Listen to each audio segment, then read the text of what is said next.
चले let's continue with the recording of rest of the MCQ so that आपके पास discussion आज के दिन में ही हम लोग पहुंचा दें और आपके पास डिस्कशन अवेलेबल हो. So it is also known as transport disaccharide in plants. कौन सा इस तरह का डाइसेकेराइड होगा which is capable of being a transport disaccharide. तो करेक्टरिस्टिक जो की वर्ड था जिसको आइडेंटिफाई करना ज़रूरी था that was transport disaccharide. So इसका भी आंसर सुक्रोज था. Most of the students answered it like sucrose. उन्होंने यही एग्जैक्टली किया था आंसर भी. फेडरल बोर्ड का क्वेश्चन है और इस तरह के easy MCQs are also being incorrect by you guys. तो इसके बारे में खास तौर पर एक चीज़ का ध्यान ज़रूर रखना है. ईजियर एमसीक्यूज़ को अपने लिए खुद टफ नहीं बनाना मजीद सोच कर, बल्कि क्या करना है कि ईजियर एमसीक्यू में अगर कोई प्रॉब्लम आ रही हो तो उसमें एलिमिनेशन करनी शुरू कर देनी है. एक एक ऑप्शन करके एलिमिनेट करोगे, आखिर में 2 ऑप्शन रह जाती हैं एंड देन समहाउ आप अगर कीवर्ड तक पहुंच जाते हो तो आपको कुछ ना कुछ बातें याद आ जाएंगी. ठीक है. Alpha 1,4 glycosidic linkage. इन सब में से अल्फा 1,4 ग्लाइकोसिटिक लिंकेज किस एक करेक्टरिस्टिक एग्जाम्पल में आपको मिलेगी. आप इस सारी चीज़ को नोटिस करो कि इसमें से मैक्सिमम बातें एग्जाम्पल्स के अराउंड हो रही हैं, क्योंकि जैसे ही आप पास्ट ईयर पेपर्स भी उठाकर देखते हो, आप डिफरेंट सोर्सेज को भी देखते हो, आपको एग्जाम्पल्स के अक्रॉस बहुत सारे एमसीक्यूज मिलेंगे. It is easier to trick in examples. तो आपके लिए सबसे अच्छी बात ये होगी कि एग्जाम्पल्स में से कोई भी बात को, किसी भी एक भी बात को छोड़ो मत. तो इसका मैल्टोज आंसर था. अगैन फेडरल बोर्ड और again you can see it के इनएक्यूरेसी बढ़ती जाएगी जैसे जैसे स्टेटमेंट्स में आप उन चीज़ों को देखोगे जो आपके सामने फिगरेटिव थी या फिगर्स में थी. ठीक है. यहाँ पर एक बॉन्ड और ये चीज़ बनते हुए दिखाना कि अच्छा 2 ग्लूकोज के मॉलिक्यूल्स कंडेंसेशन से गुजरे, किस तरह कार्बन फर्स्ट और कार्बन फोर्थ असल में आपस में कनेक्ट हुए हैं ग्लाइकोसिटिक बॉन्ड में और मेल्टोज का एक कंपोनेंट बना है. And this is all of you know it कि अच्छा वाटर इसमें हम लोगों के पास बाई प्रोडक्ट के तौर पे आएगा. ठीक है. So this is something that you guys are going to remember. All are homo polysaccharides. 2 तरह के पॉलीसेकेराइड्स हो सकते हैं, होमो या हेट्रो. इनमें से सब होमो है एक्सेप्ट सिर्फ एक के. बहुत करेक्टरिस्टिक एग्जाम्पल्स इसकी तुम लोग देख चुके हो, बहुत दफ़ा इसके स्ट्रक्चर को देख चुके हो और स्ट्रक्चर को देखते हुए भी इन दोनों की ये बात समझ आ जाती है कि अच्छा एक ही कोई मॉलिक्यूल है जो हमें पूरे के पूरी चेन में दिख रहा है. फिगर भी इसकी बनी हुई है. यहाँ तक याद आ जाएगा. पेक्टिन काइटिन प्रॉब्लम यहाँ आई होगी, इन दोनों में आई होगी.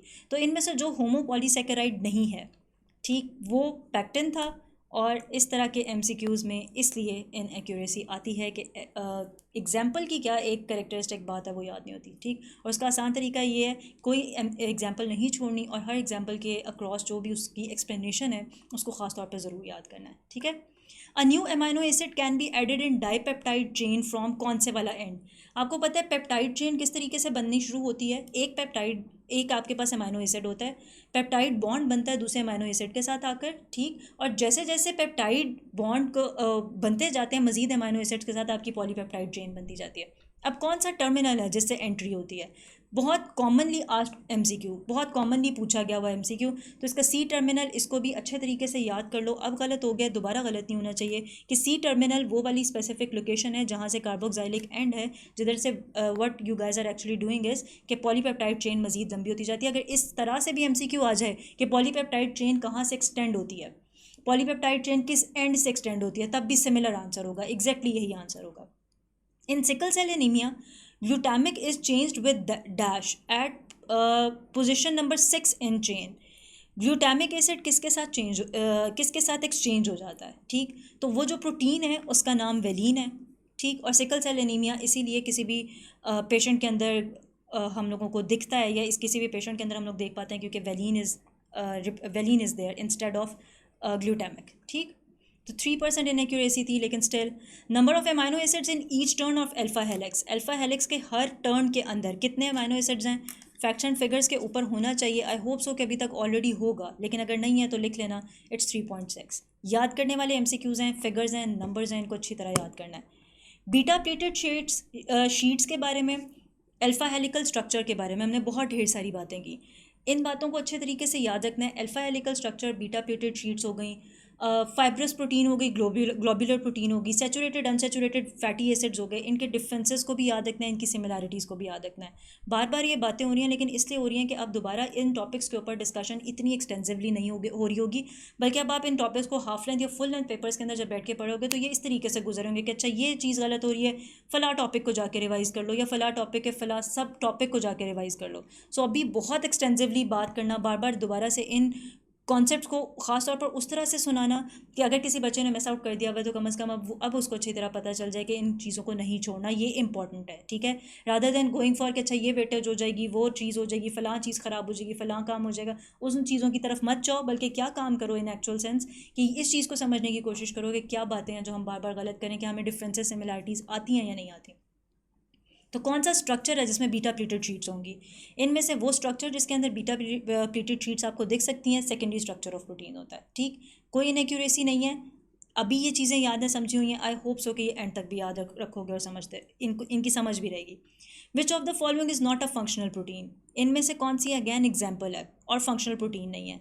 हिस्टोन इसका करेक्ट आंसर था, और अगर किसी को इसके अंदर कोई कन्फ्यूजन है, ठीक, जो कि काफ़ी सारों को है, तो वो यहाँ पर देख सकते हैं कि हिस्टोन कहाँ किस एग्जैक्ट लोकेशन के ऊपर यूज़ हो रहा है। डीएनए के स्ट्रक्चर के अंदर आप हिस्टोन को एज वो वाली इंपॉर्टेंट प्रोटीन के तौर पर देखते हो जो यहाँ पर ये जो बैकबोन है ना, इस बैकबोन को बना रहा है डीएनए के लेवल के ऊपर। तो एक बाकी सबके साथ मिलकर इसका भी रोल है, ये भी एक रोल प्ले कर रहा है, न्यूक्लियोसोम्स के स्ट्रक्चर के अंदर एक रोल प्ले कर रहा है। तो आपने इसको भी अच्छी तरह से याद रखना है, इस एग्जाम्पल के साथ, इस फिगर के साथ याद रखना है। Which structure is more important in fibrous proteins? Similar बात जो मैं पहले कही थी, फाइब्रस प्रोटीन्स, इसी तरह ग्लोबुलर प्रोटीन्स, इन दोनों को याद करना है, ठीक है। इन दोनों में से कोई भी चीज़ इस तरह की नहीं होनी चाहिए कि ये डिफरेंसेस आएँ और उन डिफरेंसेस के की बात हो रही हो या एग्जांपल्स की बात हो रही हो और you guys would be forgetting it, ठीक है। तो इस तरह का कुछ नहीं होना चाहिए, और उन बातों के अंदर गलती किसी सूरत भी मत करना जिन बातों को ख़ास तौर पर बार बार पॉइंट आउट कराया जा रहा है, उन पे इंपॉर्टेंट लिख लो, उनके लिए whatever you guys want to do, लेकिन एटलीस्ट लर्न दैम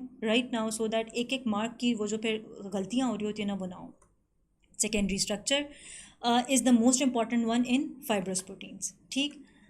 एक टेबल, और उस टेबल के अंदर ये वाला पॉइंटर, अगर इस टेबल को याद कर लिया होता सिर्फ और सिर्फ, और इसका ये पॉइंटर देख लिया होता कि किसके अंदर कौन से वाला स्ट्रक्चर इंपॉर्टेंट है, तो ये एमसीक्यू गलत नहीं होना था, ठीक। और you guys can see it कि इसमें इस तरह के एमसीक्यूज़ में अभी भी इनएक्यूरेसी आ रही है।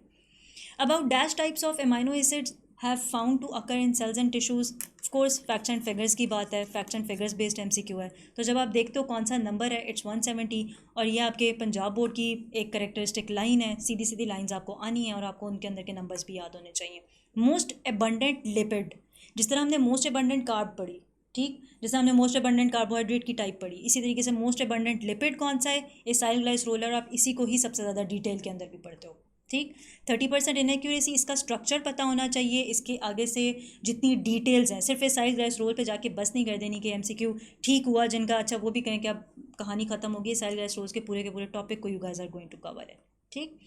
Fatty acids in which all the internal carbon atoms possess hydrogen side groups, saturated with hydrogen side groups का क्या मतलब है, सैचुरेटेड विद हाइड्रोजन, ऐसे फैटी एसिड्स कौन से हैं, इनके भी डिफरेंसेस को, ये बात अभी कुछ देर पहले भी मैंने बोली है, दोबारा से भी बता रही हूँ कि अनसैचुरेटेड सैचुरेटेड के सारे डिफरेंसेस को अच्छी तरीके से याद रखना है।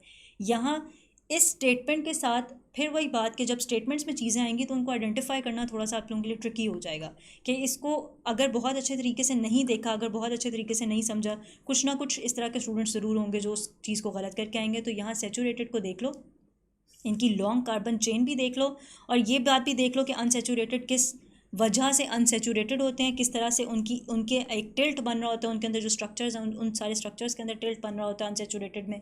ये सारे एमसीक्यूज़ इस टॉपिक के अराउंड आ सकते हैं और पूछे जा सकते हैं। मेल्टिंग पॉइंट, एक टेबल था और उसके अंदर 4 मासूमाना एग्जाम्पल्स थी, 4 सिर्फ और सिर्फ एग्जाम्पल्स, और उनके बारे में मैंने कहा था कि कोई चीज़ मत छोड़ो, ठीक है, इससे रिलेटेड कोई भी बात मत छोड़ो। Similar thing was tested, 4 answer था, और इतनी ज़्यादा इनएक्यूरेसी थी। अगर आप सिर्फ इस टेबल को याद कर लोगे तो इसमें से आने वाले किसी भी एमसीक्यू को गलत नहीं करोगे, और सिर्फ इस तरह का एमसीक्यू नहीं आ सकता, और भी तरह की और भी टाइप्स के एमसीक्यूज़ आ सकते हैं। ख़ासतौर पे कंडेंस्ड फार्मूला या स्ट्रक्चरल फार्मूलाज को इग्नोर नहीं करना, या उसको इस तरीके से छोड़ नहीं देना कि अच्छा ठीक है सही है, कौन सा कोई पूछेगा पूछ सकता है, ठीक है। राइबोन्यूक्लियोसाइड पूरा, उसका भी एक टेबल याद होगा, उसका भी पूरे का पूरा मैकेनिज्म भी याद होगा कि अच्छा राइबोन्यूक्लियोसाइड किस तरह का दिख रहा था, राइबोन्यूक्लियोटाइड क्या है, न्यूक्लियोसाइड न्यूक्लियोटाइड का क्या डिफरेंस है, वो भी बातें अच्छी तरह से दिख रही होंगी। ऑल्दो यहाँ पर कोई भी इस तरह की ऑप्शन नहीं है जिसमें न्यूक्लियोटाइड का पूरा स्ट्रक्चर बन रहा हो, मतलब राइबोन्यूक्लियोटाइड उसमें से आप आइडेंटिफाई कर पाओ, लेकिन स्टिल राइबोन्यूक्लियोटाइड को भी इसके साथ एक दफ़ा दोबारा भी देख लेना है कि किस तरह से राइबोन्यूक्लियोटाइड के बीच में फॉस्फेट ग्रुप का डिफरेंस होता है, इसको भी आइडेंटिफाई फिर से कर लेना है, ठीक है, ताकि इस तरह का कुछ ना हो, इस तरह की कोई हरकत दोबारा से ना हो रही हो। In a typical nucleotide phosphoric acid is attach to a pentose sugar at carbon number कौन सा? याद होगा आपको, मैंने ये वाली बात बोली थी कि फर्स्ट, थर्ड और फिफ्थ कार्बन एटम के ऊपर जो जो चीज़ें अटैच्ड हैं उनको अच्छी तरह से याद कर लो। स्ट्रक्चर्स के बारे में जब भी कभी एमसीक्यूज आएंगे उसको आइडेंटिफाई करना बहुत आसान हो जाएगा। यहाँ पर द आंसर वॉज 5। अब यहाँ पर देख लो 5 पर क्या है, फर्स्ट पर क्या है और थर्ड पर क्या है। इस फिगर को देख लेना, इस फिगर को अपने पास रख लेना और इससे कम से कम ये चीज़ ज़रूर याद कर लेना, फर्स्ट, थर्ड और फिफ्थ ज़्यादा इंपॉर्टेंट पॉइंट्स हैं, ज़्यादा इंपॉर्टेंट लोकेशंस हैं। अगर एक के बारे में एमसीक्यू अभी पूछा गया है, किसी और के बारे में भी आता है, it should not be incorrect. ठीक है। मेजर प्रोपोर्शन आरएनए की तीनों टाइप्स में से, तीनों टाइप्स हैं, इन तीनों टाइप्स में से which is the major proportion of RNA? तो अगर आप मेजर प्रोपोर्शन की बात करते हो तो वो राइबोसोमल आरएनए है। ऑफ कोर्स आप देखते हो राइबोसोम्स की प्रेजेंस, राइबोसोम की लोकेशन, सेल, हर सेल के अंदर आपको राइबोसोम्स की लोकेशन दिख रही है, एक्सेप्ट वो वाले सेल्स जिनको आप कहते हो ए ग्रेन्यूलर सेल्स। ठीक, ए ग्रेन्यूलर सेल्स के अलावा आपको सारे के सारे सेल्स के अंदर राइबोसोम्स तो दिख ही रहे हैं। तो of course it should be that characteristic thing जिसकी प्रोपोर्शन भी आपको सबसे ज़्यादा दिख रही हो। ठीक, तो राइबोसोमल आरएनए को इस पॉइंट ऑफ व्यू से अगर याद रखने की कोशिश करोगे तो ज़्यादा चीज़ें थोड़ी सी आसान हो जाएंगी आपके लिए, इसको याद रखना आसान हो जाएगा और इतनी ज़्यादा इनएक्यूरेसी नहीं देखने को मिल रही होगी। ठीक, डिस्टिंक्टिव कैरेक्टरिस्टिक और functional group of fats. Fats का डिस्टिंक्टिव कैरेक्टरिस्टिक भी है, फैट्स का एक फंक्शनल ग्रुप भी है। इन सब में से कौन सा है? एस्टर। इसी के ऊपर एक प्रोसेस का नाम है which is related to fats और उसको आप कहते हो स्टेरिफिकेशन। और स्टेरिफिकेशन के प्रोसेस से आपको ये वाली बात समझ आ जाती है कि अच्छा यहाँ पर अगर आप एलिमिनेशन करते स्टेरिफिकेशन भी याद था तब भी it would have been correct. ठीक, टू सिंपलेस्ट अमाइनो एसिड्स के से रिलेटेड एमसीक्यूज़। फिर वही बात कि यहाँ पर भी आपको ये चीज़ देखने को मिल रही है कि एग्जांपल्स ही आ रही हैं और एग्जांपल्स भी बार बार टेस्ट हो रही हैं। ठीक, तो एग्जांपल्स को फिर वही चीज़ के एग्जांपल्स को नहीं छोड़ना है, you are not going to leave examples at any cost. तो एग्जांपल्स में से जब आप टू सिंपलेस्ट अमाइनो एसिड्स को आइडेंटिफाई करने की कोशिश करते हो तो वो ग्लाइसिन है और एलेनिन है। ठीक है, और ये पास्ट पेपर का एक एमसीक्यू भी है। Each chain of DNA is formed by the union of many nucleotides bye means of, that means through, इसको थ्रू भी कह सकते हैं। ठीक है, किस तरीके से वो चेन बनती है, तो उसमें कोई ना कोई बॉन्डेज होना चाहिए जिसकी बात होनी चाहिए और phosphodiester bond is that characteristic bond जो डीएनए है उसके अंदर आपको जिन बॉन्ड्स को याद रखना है उसमें से एक है। ठीक है, और बेशुमार इनएक्यूरेसी। आई होप सो कि परहैप्स जो लोग ख़ास तौर पर इस कॉन्सेप्ट को लेकर बैठे हुए हैं कि हमें न्यूक्लिक एसिड्स को करना है तो अगर हम डीएनए को छोड़ भी दें तो क्या फ़र्क पड़ेगा, डीएनए के बारे में बात है और न्यूक्लिक एसिड्स में से ही बात है। लेकिन अगर आप इसको छोड़ देते हो और इस टॉपिक को ओवरऑल ओमिट कर देते हो तो इस तरह की बेसिक बातें भी फिर आंसर नहीं कर पाओगे which you can see in inaccuracy. ठीक, और this was an important MCQ because it was a past paper MCQ। ठीक, इसीलिए इसको टेस्ट किया गया, इसीलिए इसको आपसे पूछा गया इस टेस्ट के अंदर ताकि आपको इसकी इंपॉर्टेंस को आइडेंटिफाई कराया जा सके कि it is important to cover up these topics. ये out of the syllabus topics नहीं है। ठीक है, and the last one, the most abundant element present in human body में इन सब में से which one is the most abundant?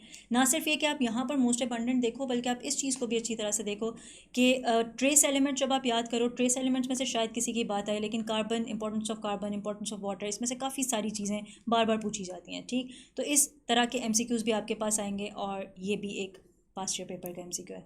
I hope so कि अगर किसी स्टूडेंट की इससे इन सारी चीज़ों से रिलेटेड कुछ कन्फ्यूजन्स थी तो वो कन्फ्यूजन्स अभी तक क्लियर हो गई होंगी और आपको इसके अंदर कोई कन्फ्यूजन वाइज कोई प्रॉब्लम नहीं आएगी। If there is still remaining कोई इस तरह का MCQ जिसकी कोई एक्सप्लेनेशन चाहिए हो, जिसकी बात समझ में ना आ रही हो, most of the MCQs were recall based, most of the MCQs were like कि अगर किसी ने रिकॉर्डेड लेक्चर्स भी इवन अटेंड किए हुए हैं या लाइव लेक्चर्स अटेंड किए हुए हैं तो उस स्टूडेंट के मैक्सिमम MCQs करेक्ट होने चाहिए थे।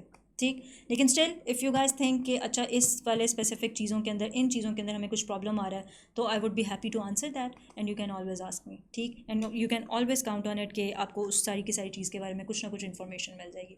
आई होप सो कि इस टॉपिक को अब डिफरेंट एंगल से आपने पढ़ा है और डिफरेंट इसके बारे में चीज़ों को याद किया तो this would be another pleasant experience for you guys.